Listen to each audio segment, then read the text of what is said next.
Hey everybody, it's Brandy with Carchaeology, and I am working on the Brubaker Box today. Let me show you what I'm up to. Now, one of the defining features of the Brubaker Box are these crazy wood bumpers. Now, these are not really wood, it's actually fiberglass with some steel back behind it. That's a faux wood finish that I painted on there.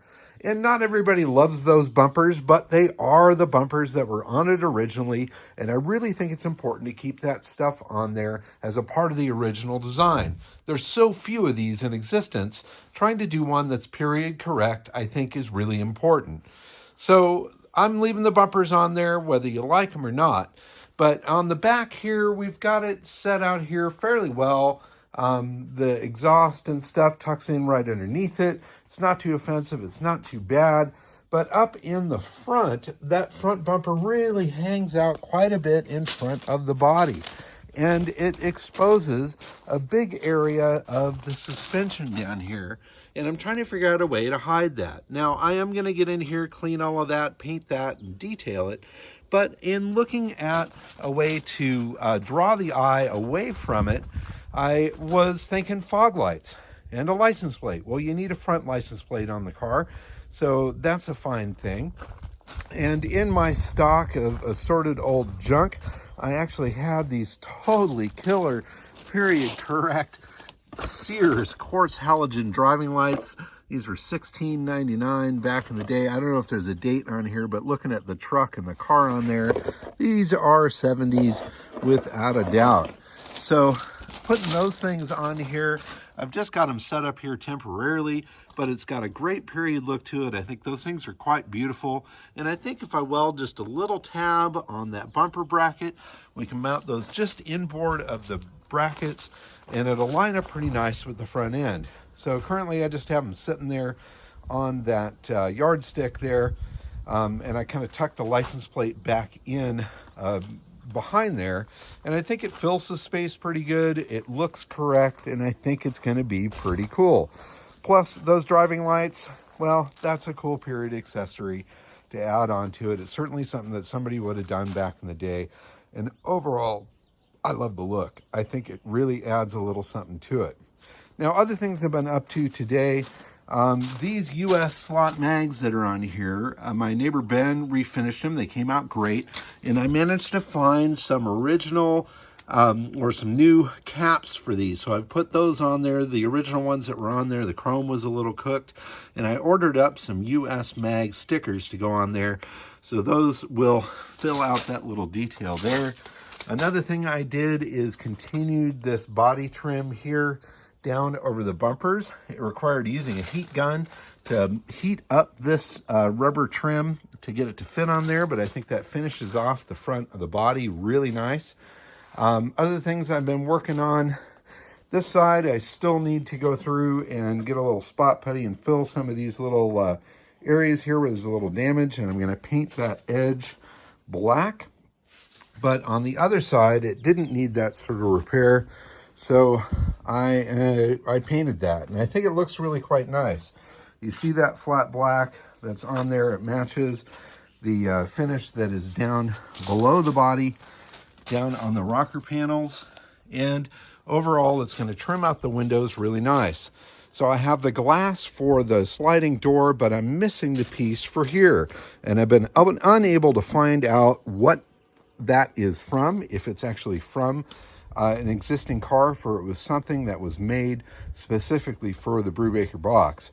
So what I'm doing in the meantime is I've ordered up some plexiglass. I'm going to carefully use the one piece of glass that I have from the other side to measure. I'm going to make one to put in place. I will put that in place, and then I will reinstall the sliding window on the door itself.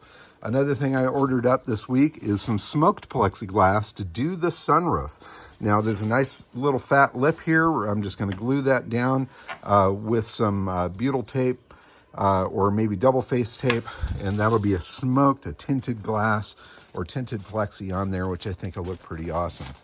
So in any case, these are some of the projects I've been working on. I think overall it's looking pretty cool. I'm really digging the fog lights. Definitely getting them mounted on metal and not just sitting on an old yardstick is definitely in order. But these things are pretty cool. I mean, I love the lens. I love the little Sears Roebuck logo that's in there, and that's certainly period correct. I think mounting the license plate back in there a little bit, that's going to help camouflage that front end there so it's not so prominent. And once I get in there and detail paint and clean all of that, it'll really look quite nice. Let's see. So that's about it. I did talk with the upholstery guy today. He is apparently stitching on the seat right now. He got in the material. I'm really thrilled to see that come to pass. I'm hoping he can knock that out here in the next few days or so that I can get that back seat in there, see what that color looks like against the body color, and then really start playing with the interior. So the seats still need to be done, of course. The interior panels, I know a lot of people have suggested going with the brown on those ceiling panels as well. I think I'm probably going to go with black so that it gives a little contrast and it keeps a real constant black throughout the whole roof of the car. I think it might be a little too much brown in there to go with crushed velvet on the ceiling as well as the seats. But in any case, in that same little rubber trim, I've got to continue that down here on the bumper. I'm going to go all the way across the center and over to the other side. I realized that I don't quite have enough of that material to do it, so I ordered up another roll of it, and I will trim that out and put that on.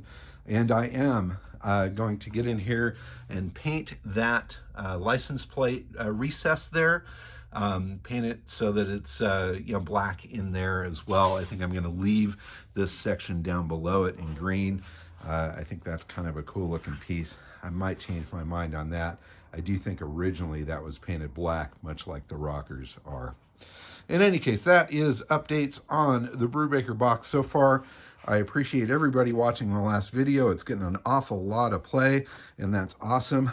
This thing is really coming to life, and considering what we started with here about a year ago, I am really thrilled with the end result, or what will be the end result of this historic little piece of history on wheels. In any case, thanks so much for watching, everybody. Keep on digging them up and driving them. Let me know what you think of the Brubaker box. Please subscribe, share with your friends, etc., etc. Hopefully soon with that interior in it, we'll be able to finish this thing off and get it out amongst the world, bring it out to some shows, share it with some people, and then go down to the Mattel headquarters, honk the horn, and hope that we can get somebody to come out and actually make a toy of this car, because damn it, if there was ever a car that should be a toy, it is the Brubaker box. Anyway, thanks for watching, everybody. Bye-bye.